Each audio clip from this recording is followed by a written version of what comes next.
రాజకీయ నాయకులందరికీ నేను నమస్కారం చెబుతూ ఇన్ని సంవత్సరాల పాటు నన్ను ఆదరించారు. అందుకని ఈ సంవత్సరం ఇక్కడి నుంచి ఈ రోజు నుంచి నేను చనిపోయేదాకా నా బిడ్డల కోసం, నా కుటుంబం కోసమే నేను బతుకుతా. ఏ రాజకీయాల గురించి నేను మాట్లాడను. ఏ ఒక్క రాజకీయాల గురించి కూడా మాట్లాడను.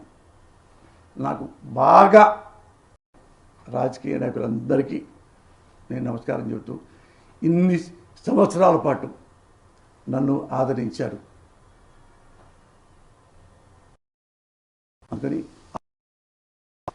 సంవత్సరం ఇక్కడి నుంచి ఈ రోజు నుంచి నేను చనిపోయేదాకా నా బిడ్డల కోసం, నా కుటుంబం కోసమే నేను బతుకుతా.